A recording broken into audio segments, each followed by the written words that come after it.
Well, hi guys. Today, Autumn, Kern, and I are doing a little collaboration. And Autumn is a wife and a mother of three, and she seeks to apply Charlotte Mason's principles for classical education in her homeschool.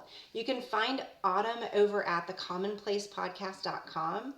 And the Commonplace is where new homeschooling moms get their bearings in the classical Charlotte Mason world through the podcast, Common Mom YouTube, and Patreon. Autumn, thank you so much for joining me. And I had so many questions. The reason I reached out to Autumn was because we both do the Yes. CMEC, and we both had our first semester utilizing the program in the fall.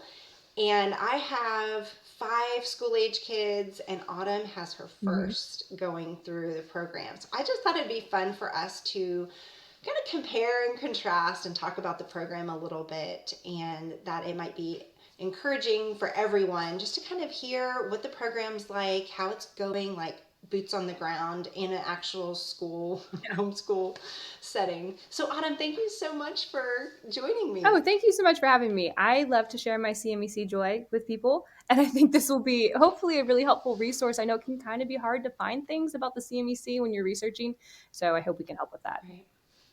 Yeah. So tell me just a little bit about what your house looks like right now. How old are your kids? All the Yeah, things. What age are you? What form are you teaching right now? right, sure. So I do have three kids. My daughter is 6, and I have two boys. They're 4.5 and 2.5. So she is my only formal student. She's Form 1B. It's the beginner entry point for first grade, pretty much. And then I do call my boys my Kinderleben boys, which is a term from the CMEC. Right. Thankfully, I've been learning about Mason and the larger classical tradition since I was pregnant with my oldest. So it's been about 7 years. And our whole home rhythm has kind of been built around these ideas of truth, goodness, and beauty and how we pursue them as persons. And so while the boys are not doing any sort of formal anything, I do think our just ordinary life rhythms are really enriching and life giving. And so I still call them my Kinderleben students. Have you applied any of the Kinderleben ideas this year? Have you been using that guide with them at I all? did go through the guide and I did pull some of the picture book suggestions for different times of year and also some of the handicraft Sure. suggestions. But I find that the boys really just Yeah. want to be doing what my daughter is doing. And so they tend to kind of Right. level up at the table for the things they're interested in. But we've definitely Okay. also taken some of the home and garden task ideas that the CMEC provides for age appropriate home tasks, chores, maybe might be another word. Right. And No, I I love love that that they list. incorporate that. That is so It's helpful. developmentally So appropriate they too. have like I what's was going to that? say it's also just developmentally appropriate. Sometimes it can be hard to think like, oh, what Right. can a 3-year-old really do well, and how can I equip them and teach them that? And the list I just thought was spot on.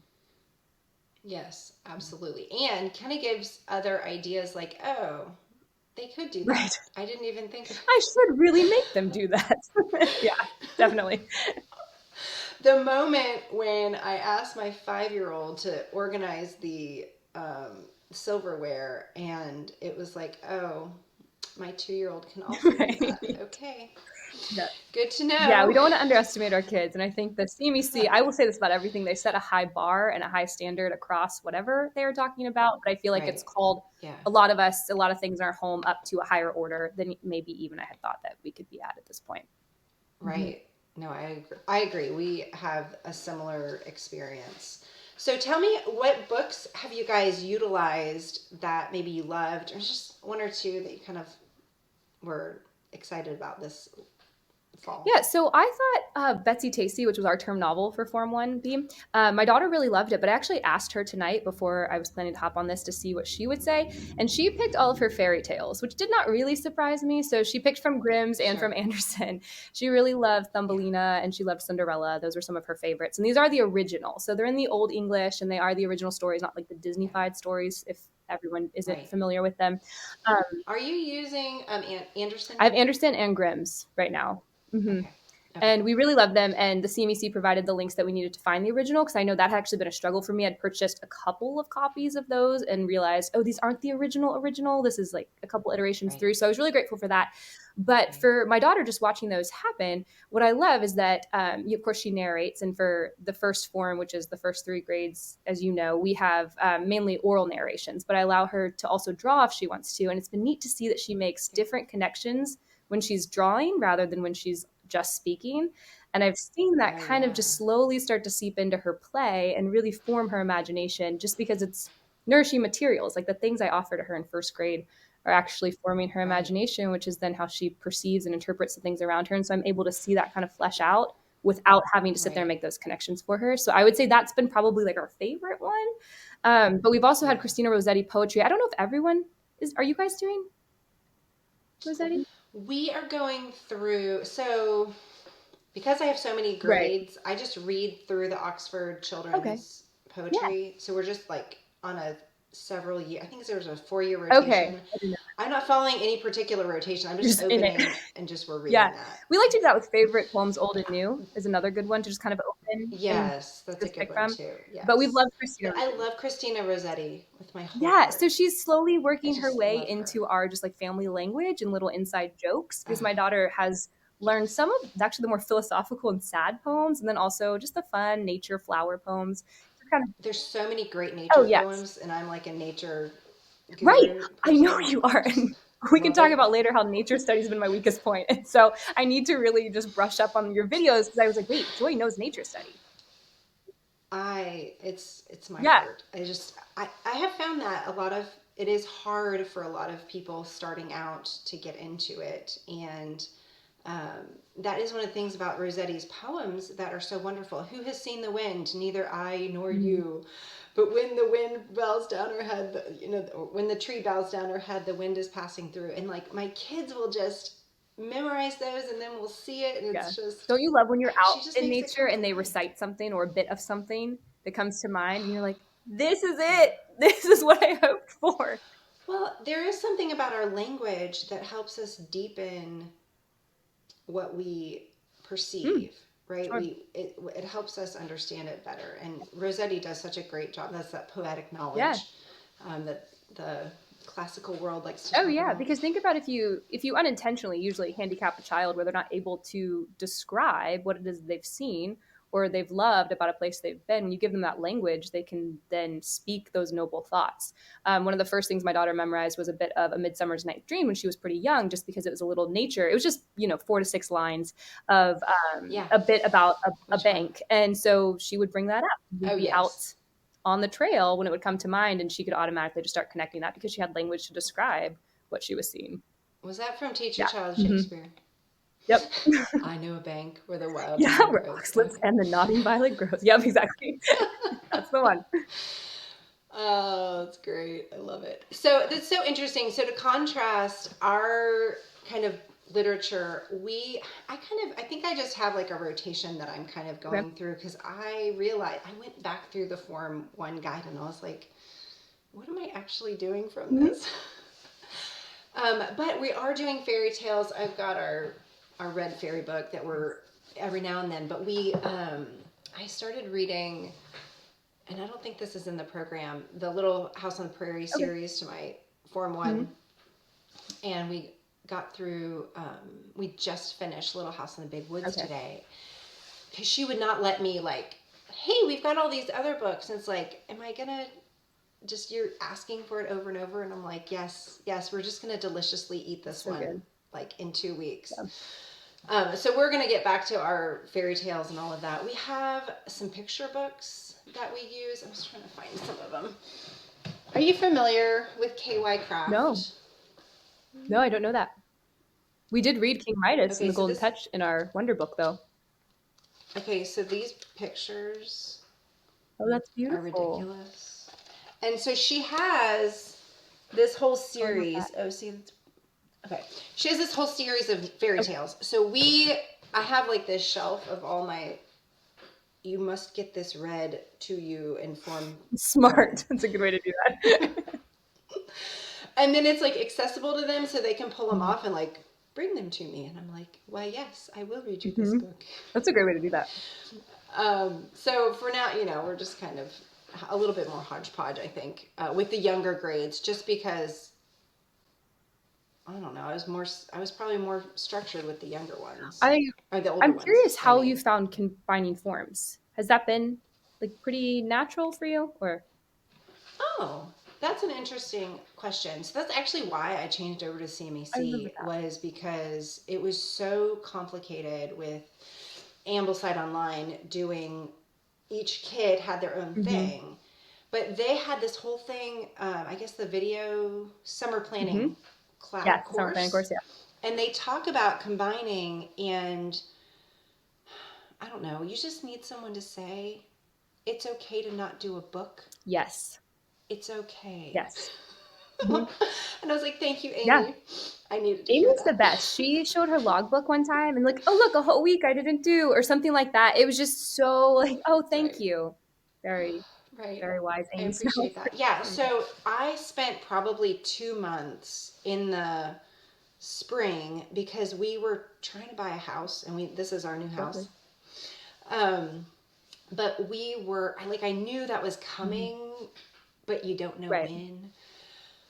So I spent so much time just making sure our plan was in Mm-hmm. place. And part of that was going through all of the videos so that when I was trying to figure out what to combine, I would have more confidence, Mm-hmm. right? In what I was doing. So I do have two Form 2 Okay. students, and then a Form 3, and then two Form 1. Okay. So my Form, whatever, my third grader, he kind of floats with the older ones a little Mm-hmm. bit, and then floats down, like he was listening to the Little House in the Big Woods Mm-hmm. today, right? So there's kind of this learning from osmosis that's Yeah, happening as well. definitely. Um, but when I was talking about, morning time and that family work, that's where the really hard come decisions had to come in, and then I needed to look at, what things can these guys do on their own? What would be more Yeah. enriching? And then also I did take my own like preferences. Like I wanted to read through Ourselves with my Yeah. kids. Have you read No, I it? haven't. I'm waiting to read it with my daughter, like Brandy Venzel did. It is, I mean, so I also was reading Plato with my book Okay. club, Which Play-Doh? and I was like, "Oh, she's a Oh yeah. philosopher. She's teaching philosophy. This should basically say intro to philosophy, and like it's just so well written. I mean, I'm excited for it. I hear great things about it. it's so good. I do. I mean, I need it I for wish it would myself, have been really. introduced to me in middle school and high school like it was supposed to be. Yeah. I know, it was so good. Well, Nicole Williams of Sabbath Mood said that book, because I was like, should I really do this Mhm. book? She's like, that book is like why, like what I want my kids to get out of homeschooling. Mm. That is the thing you want to teach them. Like this is the not to Mhm. miss. I was like, Pretty okay, big great. stamp of approval. Yeah. And it has. I mean, the ideas will just sit in our minds, and the kids will, we have then a little bit of a common Mhm. language to then talk about, I don't know, just different, the hunger, because part of it talks about your hunger, but like hunger for Mhm. something. So, uh, hunger to check your Yeah. email. Yeah. But kind of controlling those urges and what the vice and the virtue, Mhm. and she talks about both, and then kind of that balance. And everything is like vice, virtue, Yeah. balance. And it's, anyway, That sounds great. so we're having fun there. Maybe we'll tackle it for Form 1A lower. No, I'm just kidding. I'm just kidding. You, you would not, but mom could read I it could. herself. I could jump ahead. So I'm curious if there was anything that you subbed out, or um, just decided you could not do because, let's be honest, they have so much Hmm. content, and I think the sample week is 6 days. Yes, the sample week is 6 days. Do you know Hmm. anyone who does 6 days? I don't.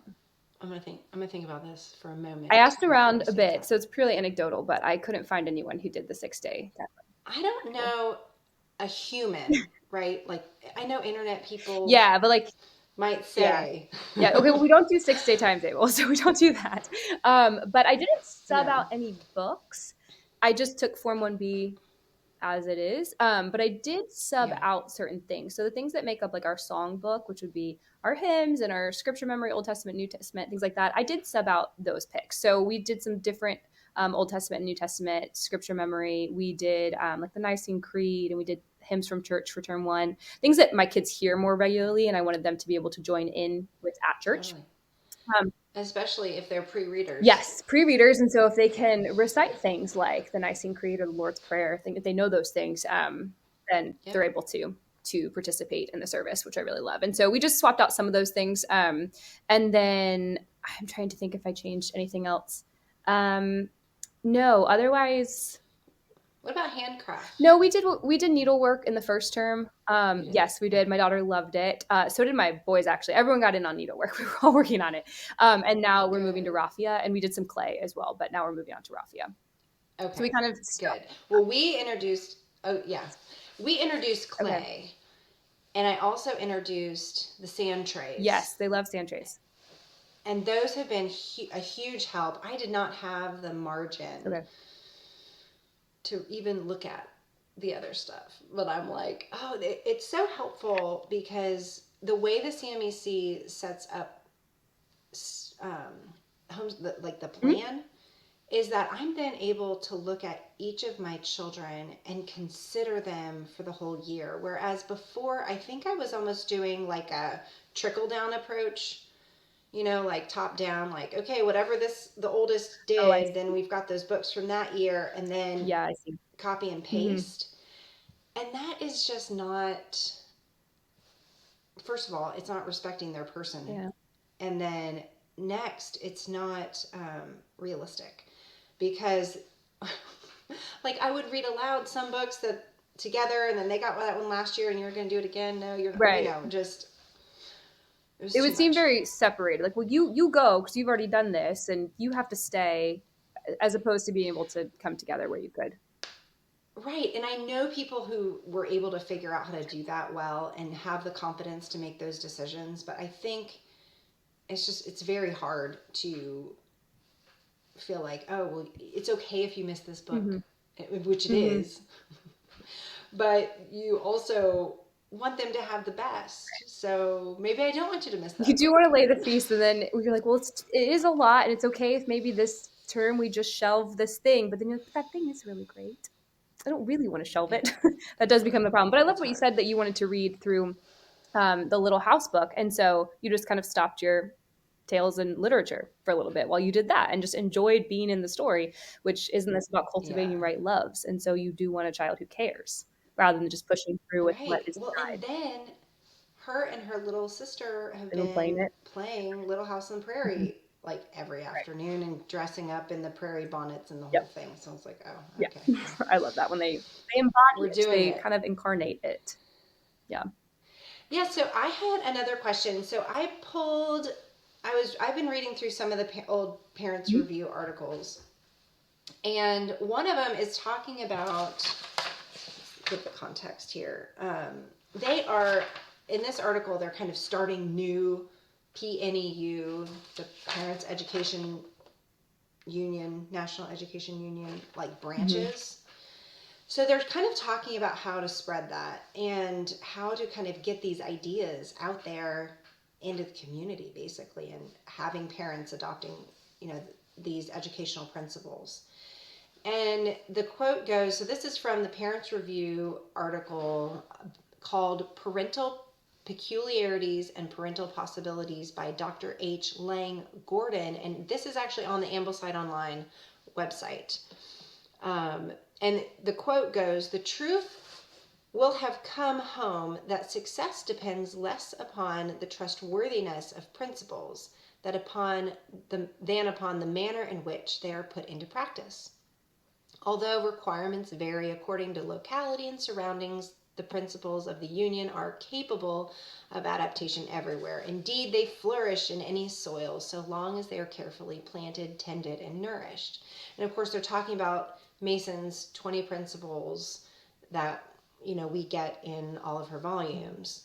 But those were what they were kind of trying to propagate. And he says much of the early work of a new branch is merely turning over the soil to remove its useless material and discover its wants. And I kind of see each little homeschool room as a new branch now, even if we have our own little Yeah. communities, right? That we're really trying to learn how to apply these principles. And he says, um, the trustworthiness of the principles are that they only are as good as they are in Right. practice, right? So I was curious, since you just went through this whole year of diving deeply into Mason's principles, if there was a principle that is helping you to carry you through the school day, like what does that kind of look like? And I'm also curious which one is challenging you or hasn't exposed an opportunity for calling on the Lord. Yeah. Okay. So I love principles because they are so freeing for a person once you wrap your hands around them. They're based usually in eternal truths and they can work in a lot of different situations, like they're saying in this article. It's not a copy and paste this exact prescriptive way as much as here is this living idea and how can it continue to bring more life. And so I think for me, what I've been seeing, because I also think it happens when you love philosophy, that when you get to the practical nature of actually being at the homeschool table, you realize that, oh, okay, I did know it in my head, but fleshing it out looks a lot different than I expected, or I just don't even know what this looks like in real time. And I think that's sometimes the thing we hit. And so, particularly being my first formal year, there have been many moments where I'm like, yes, I understand the principle about narration, but now I don't know what to do with a cute child just staring back at me like, what's narration? And so things like that. What do you want me to But say? what is it? It's particularly What about is art and it? music. Those ones, sweet face, just staring right back at me when we first started narrating those. So I think the ones that have been really life giving and really lovely to see continue to unfold have been kind of this coupling between Principle 1, which is children are born persons, and then Principle 20, which is about keeping out the divide that's often put in our world of the secular and the sacred. That there aren't these special sacred subjects like when we learn about God, and then the rest is separate. In fact, when we learn how to do math or we learn how to do grammar, we are learning the things of God. And so we're actually becoming like him. And the Holy Spirit is still our teacher and our children's teacher in these things.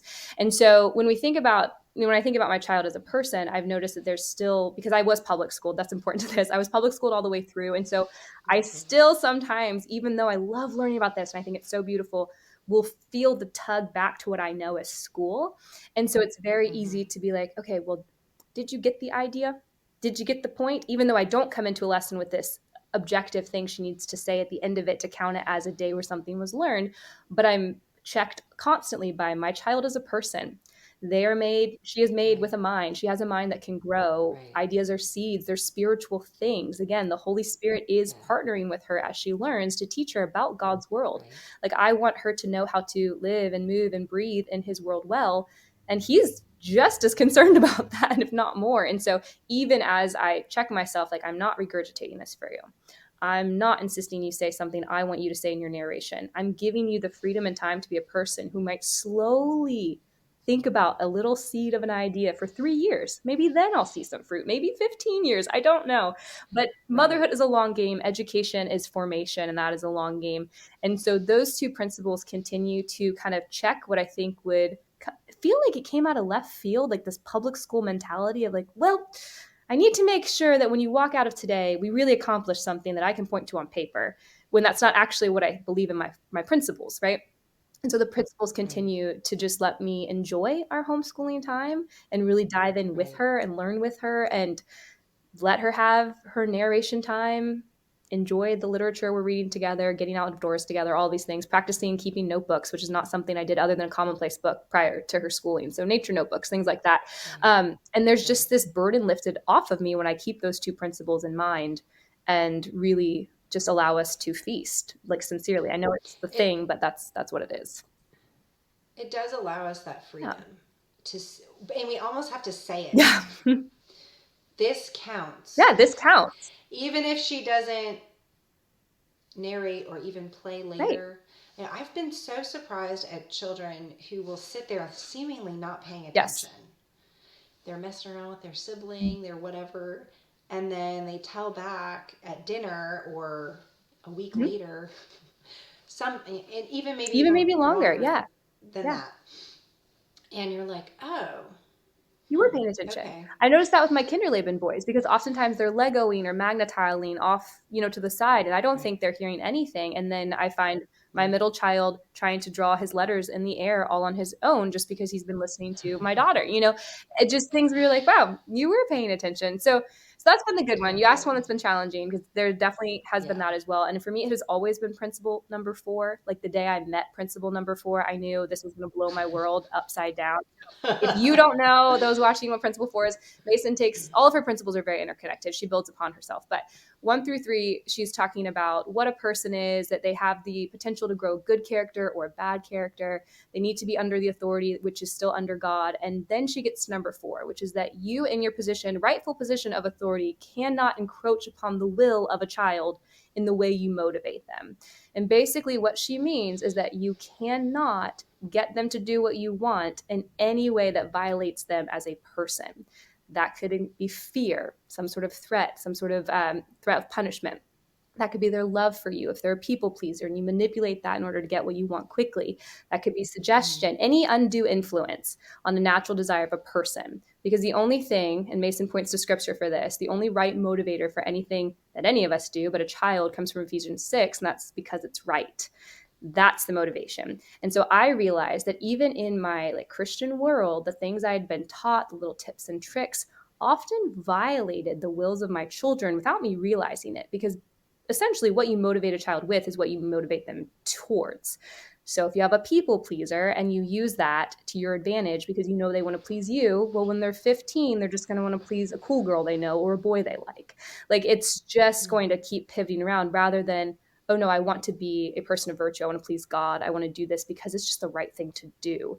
And that, of course, will strengthen their will as they grow and what we hope to cultivate virtue and wisdom. But that is the one that continues to bring me to the Lord, because sometimes, I mean, you have 7 kids, I have 3, so my house is probably a lot a lot calmer than yours, but to me it can feel crazy sometimes because they're all, just under 6 and under, and it can be really easy for me to know how to get the kid to do exactly what I want, but not in the right way.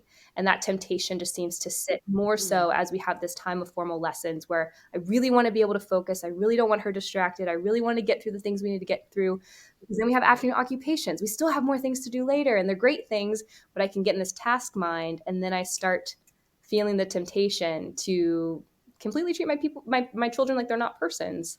And principle 4 is the one that keeps me praying. So that's mine. How about you? What about your principle that keeps you praying? Yeah. Oh man. Well, I have been sitting in principle number Okay. 3, the idea of authority, and I guess I've just been like you, just so I don't know, just floored, I guess, by the ability for the principles to challenge me in my walk with the Yep. Lord. I mean, it's exposing my sin. It's that iron sharpening iron and one man sharpening Mm-hmm. another, right? It's you're just going, oh, Right. I didn't even know that was a thing. Oh, I guess yes. Didn't even know it was a So thing. Yep. yeah. So I really feel like I um, have not seen authority in a rightly ordered Mhm. way. I have been kind of deep diving into that idea of the authority and docility that she talks about. And first of all, it's like I need a Right. dictionary. What is going on here? And I found that the synonyms that we're looking at is training for Mm-hmm. authority and teachableness for docility. So now I'm going, okay, so now my heart starts to get oriented differently. And I also, this idea, Mason talks about it in um, volume 6 under authority and docility, this idea of ordered freedom, Yes. where we're setting up this structure and that the order that we're providing is good, and also it's giving them the guardrails that they need because their minds are not developed enough. Mm-hmm. Like Mm-hmm. they have their whole everything that they need, but they're Yep. immature. So it is our duty to help them. Like they don't need to make decisions about all the Mm-hmm. things. Like they don't need to decide whether or not they're gonna do the chore now or Right. later. Yes. Yes. Like it has to happen now. They don't understand that we're going to go to the park Mm-hmm. like in 20 minutes. They don't even know what 20 minutes means. Like, and I felt like what I had been doing, I was like, why am I always like speaking in this mom voice to my Mm. kids? And I was just I hated it so much, but I did not have, I knew it was my heart. I knew it was what was going on inside me, but it was like, well, what? And that just kind of scooped it up and said, this is what's going on. You don't understand authority in the way that God has set it up. Right. And of course, we see, honor your father and your mother, that it may go well with you. But then we also see in Hebrews where it talks about, discipline your son, because that shows that you love Mm-hmm. them. And so we're trying to figure out, okay, well, we don't want to be like Eli, who, um, he just doesn't discipline his children, and he joins them in their own downfall. Right. So, kind of understanding that I have this delegated authority, that I'm under authority, Right. and then also it's not a lording authority. It's a partnership. It's a teachable. It's a, I don't know. All I feel like is just I'm just kind of going this way and going, okay, I'm not like, you have to have these boundaries. Yeah. Yeah. Right? Boundaries. There's just a different orientation from I'm in charge. Yeah. Right? It's different. Yeah. So that has been huge. And I have to say that the CMEC and their supporting tools, such as the timetable, have been huge because of Mason's later principles about education as an atmosphere, a discipline, and a life. So we look at that discipline of ordering our time. And now I'm like, we're marking the day. We're saying, like in the morning, I love saying, today is, like, this is the day. Mm. This is Thursday, and it's this day of the month in this year. Like, mark it down, because this is the day the Lord has Yeah. made, and we can rejoice and be glad in it now. Yeah. It's your little liturgy. I feel like we're always pushing. Yeah. No, I love that. So I have another question. Just curious how you're involving your younger children in the school day. You've kind of touched on it a little bit, but I would love to kind of hear a little bit more explicitly, because we have two that are similar. Mm-hmm. Our youngest two are kind of similar ages, so I'd love to hear what you're doing. Great. And then you can tell me what you're doing.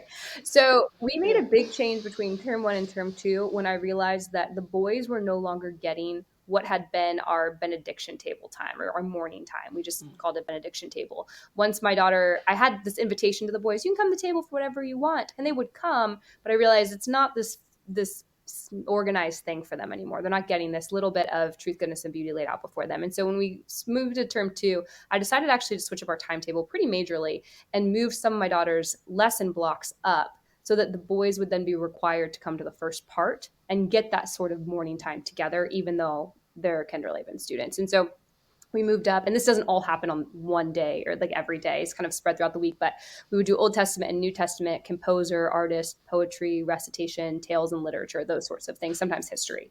And then after that, they were still allowed to come to the table whenever they wanted to, but they were then excused to go play. Now, they do come to the table pretty consistently for certain things like handicrafts or paper sloyd.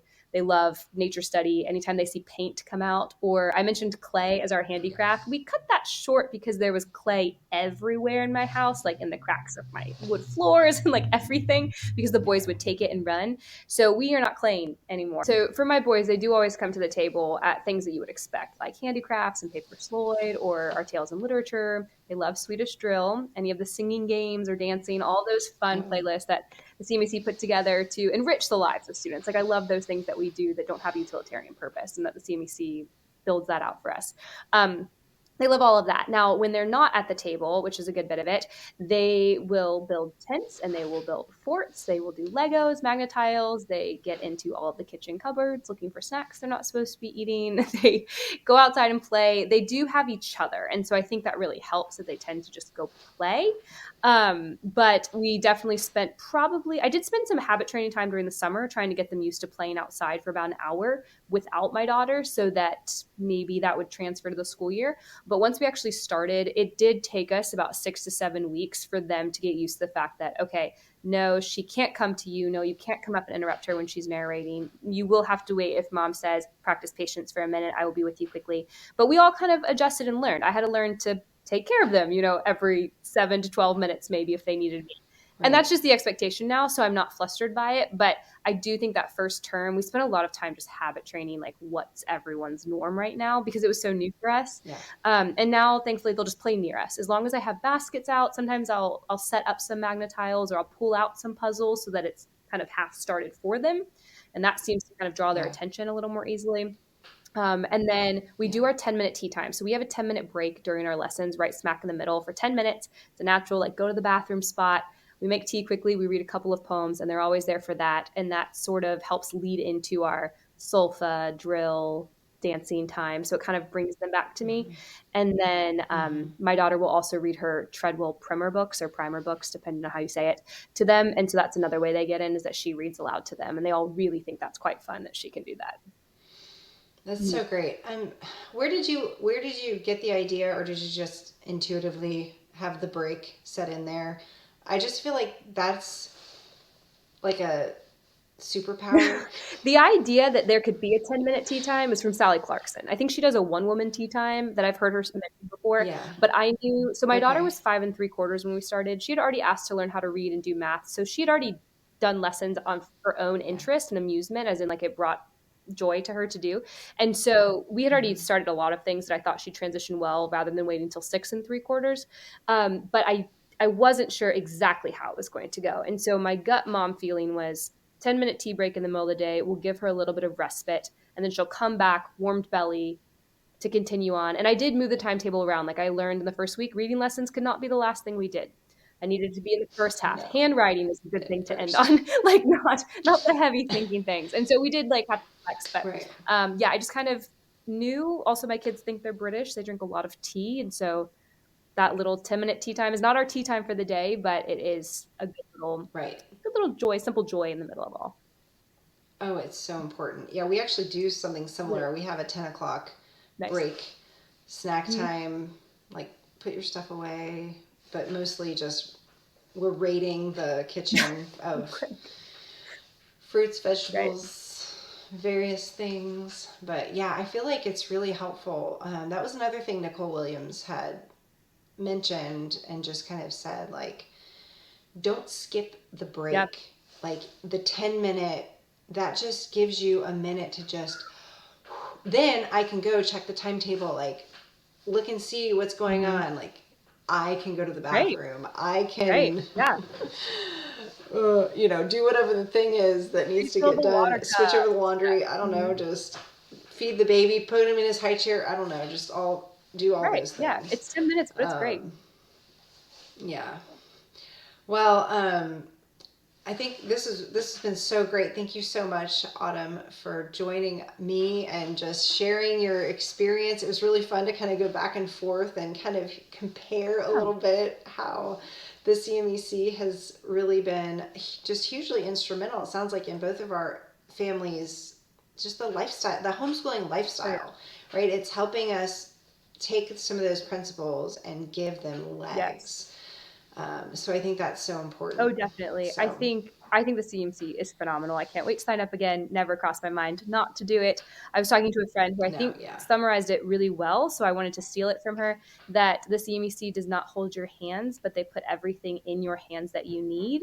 And I feel like that is very true. Like they want to equip you as a mother Yeah. teacher so that you can actually go and know what to do, know how to set up your homeschool, how to run your lessons, and really bring life into your home where you're not tied to copying something that feels unnatural from them, but instead you're like, oh, I actually am able to do this well myself. And I just think that mother's education is a tremendous gift. All the resources they have in there, I know So we've good. talked a little bit about them, but they've been such a help to me this year, and I couldn't imagine not having access Yeah. to them. I mean, it's such a game changer. It's so neat to see homeschooling progress in a way that there's so many resources now that are available for Mhm. families.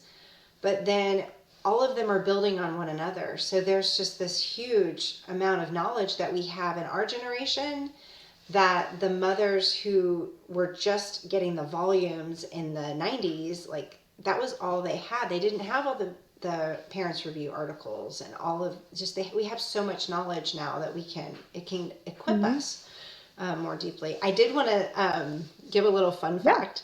So I mentioned that I was reading through Plato's Republic this Mm-hmm. winter. And in it, he talks about the philosopher king and how important it is that our leaders understand philosophy. And it's kind of that dual and it's hyphenated. And I was like, oh, I see what they did there with the mother Right. teacher. Yeah.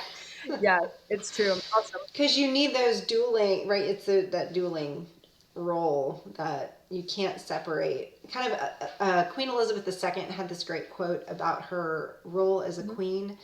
And she said, you can't, I'm a queen and I'm a woman. Like, you can't separate the life from the position. Hmm. And I just thought that was I like so that.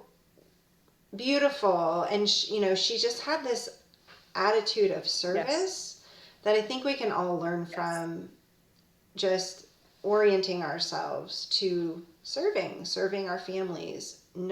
It's not about me time. It's about, like, I'm here. Like, here I am, Lord, use Right. me in this Right. And moment. what's so beautiful is that as you continue to learn how to turn outward over and over again in the tiny things, which homeschool moms have so many opportunities to do because we are with our children all of the time, to lay our lives down and all those things, we actually then begin to love those things. Like we love the right things at the right time and in the right way, that Ordo Morris that we're always kind of circling around in classical education. Right. And I just think it's beautiful that something that can be so fun and silly sometimes, like singing the songs, the folk songs with your children, or something that can be really frustrating, like a math concept that's just not, really taking root right now. All of those things ultimately like point us to Christ and allow us, both us and our kids, to be molded into his image. And that's the point of an education, is that formation Yes. towards his image.